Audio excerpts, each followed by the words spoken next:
Everybody, welcome back to another edition of The Move Plus. We are doing a special episode dissecting Mark Cavendish's announcement that he's coming back for the 2024 season to try to finally break Eddie Merckx's all-time Tour de France stage win record to get from 34 to 35 stage wins. We'll pick Johan's brain on if that's a good idea or not. And we'll also we'll check in on the merger news between Jumbo-Visma and Soudal-QuickStep, try to figure out what exactly is going on there, parse through some comments that have been made and see if Johan has any inside information on that. But first, Johan, what do you think about this announcement from Mark Cavendish that he's coming back? Is this a good idea, bad idea for both him and the Astana team? Yeah, well, for me, it was not a surprise. I could see it coming. I kind of heard through the grapevine that he was definitely, going to ride another year. From what Cavendish said today in his announcement, I don't know if he said it in his announcement or in an interview, but apparently, so the moment he crashed in the Tour de France, he was offered by Vinokurov, who's the manager of Astana, said, okay, let's come back next year. I think he slept on it. Mark said that he discussed it with his family, and it's basically his kids who said, hey, Dad, keep going. You don't have to ask us the question. It's for us, it's yes. So that's nice. And I think that really, although he keeps saying that, the records are not important, but listen, he wants to break that record. Otherwise, he's not doing another season. And I think after this year's tour, he won the last stage in the Giro, and then he was very close to winning that stage before the day before he crashed. And so he wants to win 35 stages in the Tour. And personally, I think that really Astana must have pushed very, very hard, because if you look at, the last few years, Astana has been, I'm not going to use the word, but, they've been really bad. They've been really bad. Very bad. Very really bad. If you look at the rankings right now, I have it here, the UCI rankings, they are team number 21. In front of them there are a bunch of other teams that are non-World Tour teams, and they're not even close to 16th place, 16th, 17th place, which is where they have to get in 2 years to stay in the World Tour. So, if you see X, Arkea, AG2R, Israel Premier Tech, Lotto, Destiny, those are all teams that are not in the World Tour, and they're in front of them. So I personally think that Vinokurov with his team really wants to bank on or gamble on that, one performance. Mark Cavendish breaks the record of Eddie Merckx in the Tour de France, and then basically say, hey, and in Kazakhstan, Vinokurov could definitely spin this story, saying, hey, we made history. We made history. And so I think they've been pushing him, probably a better contract. And also what we see now lately is that Astana is trying to reinforce themselves to have a better sprint team around Cavendish. Last year they took Cees Bol with Cavendish. Now they just announced that they're signing Mikkel Morkov from Soudal-QuickStep. And so I kind of think that they're waiting to see what's going to happen with all those stories. We can talk about it later, but there's going to be riders on the market unexpectedly so late in the season. And if you look at Astana, they've only signed 18 riders for now, so they're definitely waiting. And I think that if now that Cavendish has announced his return to competition, something tells me that they're going to sign, 2 or 3 other riders to be around Cavendish and try to get that, number 35 in next year's Tour de France. Yeah. From a glance, I kind of don't like it for either party. Just here, if you just ran up on the street and told me this, I'd say, I don't know, like 2 9-year-old men and Morkov and Cavendish, and we're going to roll this back again and try and bank the team's success on this, I don't think that sounds like a good idea. But if you really go through like what are their options here, they don't have a lot of other good options. This starts to look more attractive. Yeah. And let's look at Cavendish's last 5 bunch sprints in Grand Tour. So Giro d'Italia, 8th place, 3rd place, 1st place, and then at the Tour, 6th place, 5th place, 2nd place, and then he crashes and breaks his collarbone. That's pretty good. That's not. Those are not terrible results. Those show he can win a stage at the Tour de France if it happens. That makes Astana season. And as you say, at this pace, they're not going to get their license renewed. Like they need points. It saves, and I think, and I know the ins and outs of that team a little bit. I've been the general manager of that team, so I know how it works over there. Cavendish winning stage 35 on Astana saves Vinokurov's skin. That's the way they can build the story in Kazakhstan. That's gold for him. That's like his life insurance policy. And so, I mean, I think it's great. The record might be broken, might be not. I mean, but anyways, the fact that he wants to go for it. Let's face it. He doesn't need to race anymore, right? He doesn't, in my opinion, financially, he doesn't need to do another season. And the fact that he still likes to ride his bike so much and wants to go for it is definitely a nice thing to see. And yeah, I'm curious to see how he's going to do this. He just announced, Cavendish, that he will participate in the Tour of Turkey, which is an 8-day stage race. But he doesn't do this just for nothing. He wants to get back in the racing, and he wants to go into the winter with some kind of good basic condition. And so I think his participation now last minute in the Tour of Turkey is all part of the plan of working towards next year's Tour de France. Yeah, he's essentially training for the Tour, next year's Tour now. And as you said, they could build a much better team next year than this year. But I see 19, it could be 19, could be 18 riders signed. They could get a lot, and this will take us into our next topic. They could get a lot of good riders from this Soudal-QuickStep fallout, and then also other riders that maybe get locked out of contracts because other teams are signing riders from Soudal-QuickStep or Jumbo. So a lot of good support on the market. Yeah, I don't know. I like it. The moment he crashed at the Tour, I thought, he's got to come back. Like this can't be the way he goes out. I kind of wonder when he made the decision. I think didn't Vinokurov come out that day and say that he would be happy to have Cavendish back the next year? Yeah. That's the conversation he had with him, and actually Vinokurov also said it. He said, "Yeah, we'll be happy to have him on board next year also." Yeah, and I don't generally support paying like near 40-year-old riders 7 figures, but in Astana's situation, you do what you have to do. This is their best chance at winning Grand Tour stages next year. So go for it. Why not? Let's see how it works out. I'm excited. I'm ready to go. Let's spice up those sprint stages. Folks, you hear Lance talk about it all the time. He's a sweater and he's not afraid to say it. That's why his go-to electrolyte mix is Element, spelled LMNT. It is 1,000 milligrams of sodium, 200 milligrams of potassium, 60 milligrams of magnesium. No sugar, no gluten, no artificial ingredients, no BS. It's the real deal. And best of all, if you don't like it, you can give it to a friend and Element will refund you. The Move listeners can get a free Element sample pack with any order when you order at drinklmnt, spelled out with those letters, .com/themove. That's drinklmnt.com/themove. And you get that free gift with purchase. And this is how it works. You'll get the Element sample pack, which includes 1 pack of every flavor, citrus, raspberry, orange, and unflavored. This is perfect for anyone who is interested in trying out all of the flavors so you can see what you like and want to introduce it to a friend.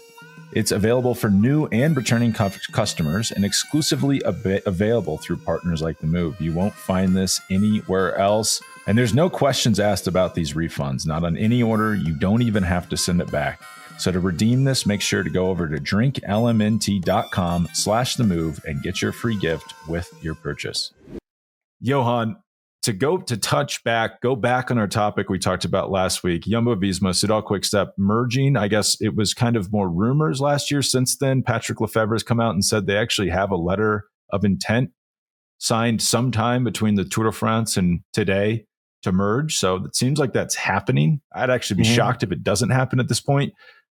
Some, I guess, confusing details for me have come forward.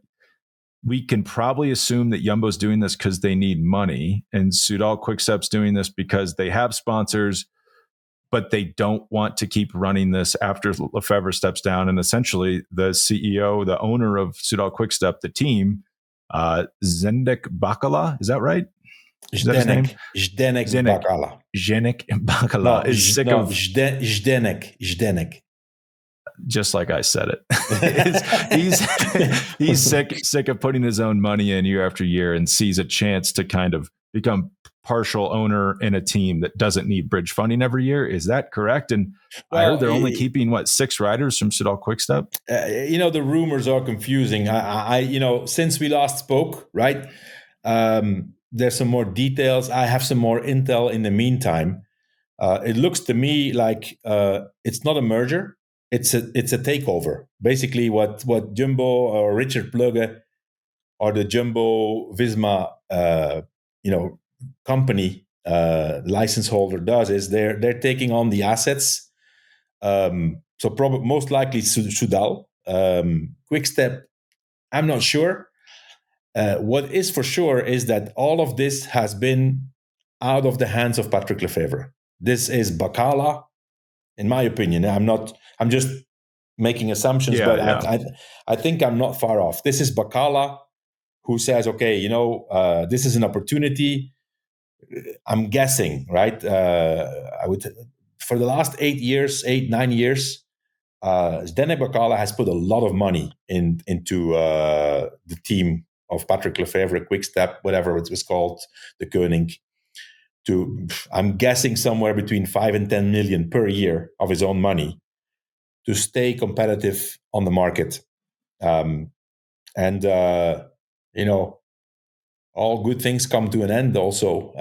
This is a guy who came in with a lot of enthusiasm. He built the Bakala Academy in Belgium. Took on, he's the majority shareholder of the team, and at some point he says, "Hey, you know what? 8 years, 10 million. That's 80 million. That's a lot of money. That's a lot of money. Yeah, I don't care how rich you are. You want to look to stop spending that type of money. Yeah, and so I think that together with the fact that there was unhappiness of the Remco Evenepoel entourage about the team, I think that kind of set everything in motion. And in my opinion, I have no confirmation of this, but in my opinion, this has happened completely over the head of Patrick Lefevre. It's Bakala who sat down with the Jumbo-Visma responsibles and said, okay, can we do something together? Soudal, as a sponsor, has, in my opinion, jumped on the opportunity. Obviously also because, if you look at the QuickStep team from before, they were a dominator in their area, right? In the classics. And they have not been for the last 2-3 years. So I think Soudal was probably also thinking something else. Now they see the opportunity to join with arguably the best team in the world. So all of those are business decisions, right? Now we need to see how this can work out within the cycling regulations. So in the meantime, since last time we spoke, I've seen more and more things happening. Riders were not happy. Apparently, a very small part of the team would go with Soudal. I mean, ultimately, what Richard Plugge wants is Soudal, right? And so at the moment, Visma has already announced that they want to go in for the long term. Then there's been rumors about Amazon. Don't know if that's Amazon Global or Amazon Benelux. We don't know. But, it looks like there's now enough money to fund the team, really fund the team really well. And then the question is, what's going to happen with Remco Evenepoel? Because that's basically the central figure, right? I have different thoughts on that. People say, okay, yeah, well, now if the license of Soudal-QuickStep is not valid anymore, then you normally, if it would be a merge, then all the riders would be free if they want to. Now, the last rumors I've heard is that the license would still remain, and that Lefevre will try to keep going with a smaller team, but he still has the World Tour license.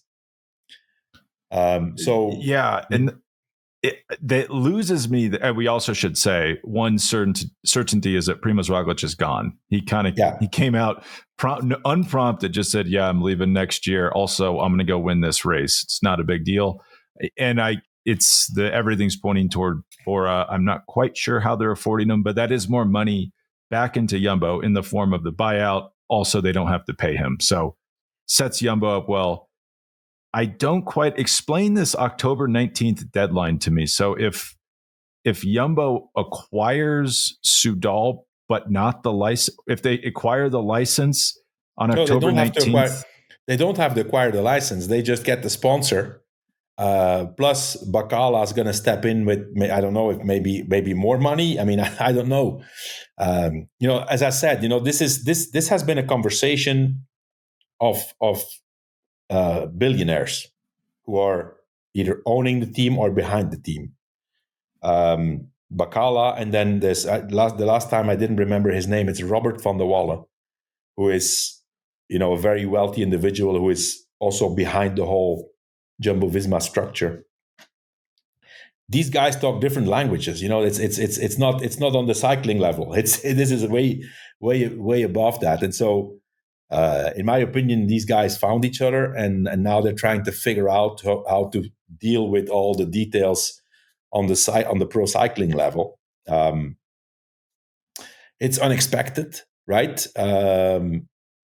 Now the question is also, Roglič is gone. Obviously, Vingegaard is on the team.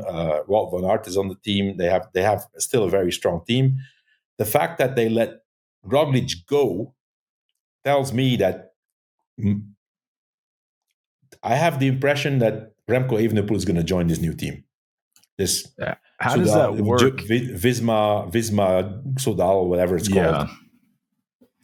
So if Lefevre still holds the license, how do they get Remco? Do they have to buy him from Lefevre? No, because if Soudal leaves, Lefevre won't have the money to pay Remco. Yeah, or anyone on the team, presumably, because he has no sponsor. Well, I mean, normally I think QuickStep, all of this is changing as we speak, because there's always new information. But I have not seen anywhere that QuickStep would make the move to the Visma Soudal team. So QuickStep has been a very loyal sponsor to Lefevre. Soudal not. Soudal just came from Lotto. They jumped ship. And they saw, okay, this is not what we expected. Oh, we have an opportunity there. We jump ship again. That's my takeaway. Now, the other question is, and I think this is going to be the determining factor of where Evenepoel is going to go, is Specialized. Specialized is a big sponsor. Remco Evenepoel does have a personal contract with Specialized. And so I personally think that Specialized is going to move to the new team, that Cervelo is going to have to move aside, and that Remco could go there. I have a few doubts still about it, because I personally think from a sporting point of view, this is the move that he should make. Because, his dad said that he needed a better environment. This is definitely the best environment you can have right now. This is, the benchmark, Jumbo-Visma, or now maybe Visma Soudal. And Roglič is gone. So he would have an amazing amount of opportunities for the Tour de France. I personally think, and if Remco is realistic, he's still not ready to compete with Vingegaard and Pogačar in the Tour, but he would have all the other races available with the strongest team possible and with the best setup and logistics and science around him. That would be a logical choice, in my opinion. Now, if you look at and here I may be, just overstepping boundaries because I don't know really, but from what I can see is that Remco is a leader. He wants to be the sole leader. And from that point of view, it's difficult for me to imagine that he goes to Jumbo-Visma because he has to share leadership with Vingegaard and on top of that, in Belgium, he has to share the stage with Wout van Aert. That's also a big thing. Belgium is a cycling mad country. And it's, already now it's Wout and Remco, and now all of a sudden they would be in the same team. So that's a bit difficult. From that point of view, I would see Ineos as also a possibility. The question is what's happening with Specialized. Ineos would also be a great environment for him, I think. He would be more or less, the only leader or the biggest leader for the Grand Tours. But, I don't know. I really don't know. For the moment, the information I have is that Remco goes to Visma Soudal. That's I'm going to call it this way because the Amazon thing is not confirmed. But it sounds all crazy, but it looks like that's what's going to happen.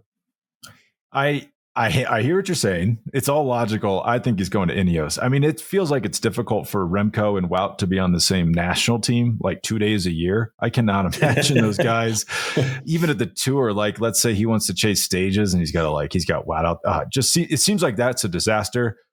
I have to believe Ineos has a plan here. I mean, they don't have very many riders under contract for next year. They do have a lot of money. Geraint Thomas claims the purse strings are a little tighter than they were back in Team Sky days, but they do have a lot of money still. The last time I checked, plastics and biochemicals are good business to be in, so I think they're fine. And I have to imagine that he wants to be the sole leader of a team, just judging off of everything I've ever seen from him. Makes sense. So yeah. I think October 19th, he's at Ineos. Why do you say October 19th? Is that the date of the UCI when they have to give in their registration? Yeah, there's some trigger that day where you have to register as a team with the UCI, and then anyone not on your roster is free to sign with. Basically, your contract becomes void. Like, let's say QuickStep doesn't, and I don't have a great grasp on this. I'm not sure anyone in the world does. But if QuickStep ceases to exist, basically, he's then free to go to whatever team he wants to go to. That's the way I understand it. It gets complicated with, I don't understand what happens if Jumbo-Visma acquires the QuickStep license. What happens then? That's not happening. Then I think initially, I also, one of my ideas was that so Soudal moves to Jumbo. And the license of Bacala, basically, because it's 80% Bacala, 20% Lefebvre. Yeah. The license becomes available and would be up for sale, for example, for Israel or for UNOX. Now, I found out now that that's impossible. The UCI rules say that the license cannot be transferred or sold in the first 2 years. So it would only be possible after 2024. So if Soudal-QuickStep ceases to exist, there's not going to be another new World Tour team. It's going to be 17 World Tour teams. This is also part of the whole politics behind the scenes. We all know Lapartien is French. ASO is in charge of world cycling. Even if the UCI is the governing body, and ASO wants less World Tour teams because then they are able to give more invitations. 17 teams then would be better, and so the UCI changed their rules recently. the last time, I don't know how many years ago, but 3-4 years ago, there was a license. I think it was BMC that then turned into CCC, and that license got sold to Intermarché. Yeah. Israel bought the Katusha license. Mm-hmm. Now, all of a sudden, it's not possible anymore. And it's clever the way they've done it. So it's a 3-year-long license. You can only sell it after 2 years. So it's essentially worthless by the time you sell it, because there's only 12 months left on it. Exactly. And they put out a kind of a weird press release yesterday. Did you read this? Basically saying, QuickStep, you have to pay your riders and staff. You can't not pay them, even if the team ceases to exist. And there's only going to be 17 teams next year. Yeah. No one can buy this license. I think there's a little distinction to be made there. You have to pay your riders. That's true. If the team ceases to exist, the UCI has no power anymore over them at all. The UCI rules are void. Then it becomes a business. Well, they put a weird, and then it's becoming like, okay, you still have to pay the riders, but then it becomes, a civil. How do you say that? In an ordinary court, right?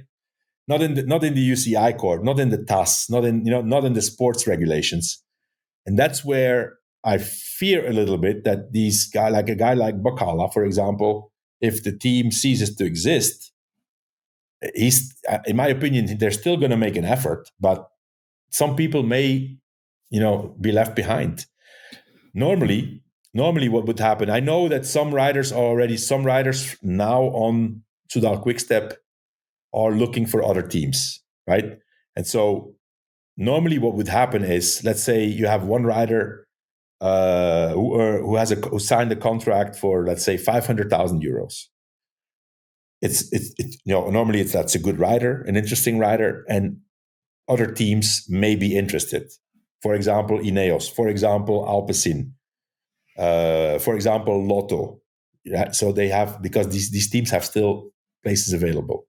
Of course, these teams are not stupid. Like if you look at Alpecin, the Koenig, they have right now, let me see, for next year, they have 17 riders only. These guys are in the waiting room. Let me tell you. Well, and that tells us they've known that this, and Lefebvre's kind of unprompted tell-all column told us that this was happening back at the tour. So these teams knew. So coming back on, for example, rider X, who has a signed deal of a new contract of 2 years with Soudal-QuickStep, 500,000.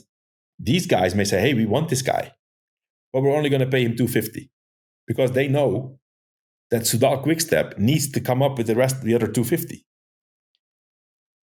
So for the rider, it would remain the same, the amount, but teams that are in the waiting room are looking for opportunities right now. And that's Alpecin, that's Ineos, mainly those two teams, because it's shocking to see that they only have announced 17, and in Ineos, I think 16 or 15 riders. Yeah, definitely. And what's happened also, the UCI put some weird language in there. Basically, Jumbo or Visma, whoever you are, they're like, we have the right to review your license at any moment. And if anything, basically, if contracts go unpaid on the team that you took over, you're going to pay for it. No, I don't think they would actually do it, but no, they can't do that. If you look at the way Jumbo or Plugge, who's the license holder, he's just sitting and say, okay, bring me the money. He's not doing anything wrong. He let Roglič go. He keeps all the riders that he's on the team, and he gets maybe 2 or 3 other riders. He's not doing. I mean, he's just sitting there and waiting until the assets come in. The responsibles for the riders that may not be a professional cyclist next year is Bacala and Lefebvre. They are responsible for that. And will they be part owners of the new team, though? Well, no, because I think. Initially, I had seen something somewhere that Patrick Lefebvre would be offered a role on the board of directors. To me, that sounds now, it looks like less and less likely also. And Bacala, he doesn't need to be anywhere. He just he just wants to not pay those yeah. Please make me stop paying hundreds of millions of dollars on this team. I will do whatever it takes. And also Lefevre kind of going out there and saying he's going to build his own team now would suggest he's not on the board, because that would be very weird behavior if he was. I think Patrick Lefevre is with his back against the wall. It's out of his control. I know for a fact that, whether you like him or not, Patrick Lefevre, I know for a fact that with his team and with his staff, the guy goes to war for them. And he will try to find a solution for everybody, especially for the staff. So the only possibility actually may be go on with the remaining sponsors. They still have a lot of sponsors. If Soudal leaves, he still has QuickStep. He maybe Specialized has to stay. I mean, it's not like if they want to leave, they can leave. And so he may still. I've seen today, for example, that the women's team remains untouched. They have a development team, which is a continental team. That probably will go on also, and he may keep his license. I mean, he's one of the things into the negotiation may say that Bacala says, okay, you get the license 100%. And even if he has a lesser budget, he can still remain in the World Tour with the actual riders he has that don't make the move. And, just at least make sure that for the next 2 years, everybody's safe and everybody's paid, I think that's definitely on Lefevre's mind. That's interesting and quite different from what we thought last week. That's less of a merger and more Jumbo saying, we're going to take Soudal as a sponsor. It's not a merger. It is not a merger. It's not a merger. It's basically, a takeover or, whatever. Jumbo just getting, okay, this sponsor wants to come. You guys figure it out. You can come with us, but figure everything else out, Yeah. So it is also strange that Lefevre said you'll have more clarity on Monday, and then Monday came around and we got no more clarity. That makes me wonder if this is slightly more complicated than originally thought. And it also is causing. Also, for example, one of the things which was telling also was Ilan van Wilder won the race in Italy yesterday, Trevali Valinese. Yes, yeah. And after the race, he said, this is, in honor of all the riders, it's a sign that we are here. We don't agree with all this shit. Literally, that's what he said. And, we want to keep going as the wolf pack. So, I think it's telling also that a guy like him, I know one guy who's definitely not going to go to the new team. It's I know. I was thinking that, and that's someone they would want, I'd assume. I mean, an incredibly talented young rider, probably would fit well at Jumbo, but clearly he's not going after that. Yeah. And I did think that was telling. It showed us this is really contentious. This is more of a takeover than a merger. And also, Alaphilippe says, "Hey, we don't know anything. It's sad. It's annoying. It's disturbing." The riders are in the dark. Total Energies. Call my agent. Yeah, for sure. And nothing can get done until this is resolved, because as you said, Alpecin, Astana, Ineos, they're all just sitting around waiting. No one wants to be the first to move, because think like if you're little Trek, you did all your homework. Your homework's done Monday morning. You go to school. Oh, oops. Open notes test. You shouldn't have done your homework, because now you've signed all these riders. You signed Theo Gegenhardt. You didn't know Remco Evenepoel and Primož Roglič would be available. All the teams that actually signed riders in time are in trouble now. And now it feels like no one wants to sign anyone because they want to see what happens before they do anything. Yeah. Like, when do you think this is resolved? I don't know. I mean, I personally think, I think the biggest, I don't know what the ins and outs of the contracts are, but to me, it's really shocking that a sponsor like Soudal, they have a deal with Lefevre until 2027. That they can say all of a sudden, hey, we're out of here. Yeah. We're jumping ship to Jumbo, That's disturbing. But obviously, if they're talking about it and if there's a letter of intent, it's because it's doable. Otherwise, they wouldn't consider it. And it's, I guess, the person to sue would be Bacala, right? Because he's the majority owner. He's the aggrieved party, I guess, because it's his sponsor. It's also just, it's disturbing in two ways. It's disturbing they're just leaving and the team could probably die or will die. It's also disturbing that the best team in the world, a Dutch team, has to poach like a Belgian cock maker, right? Like these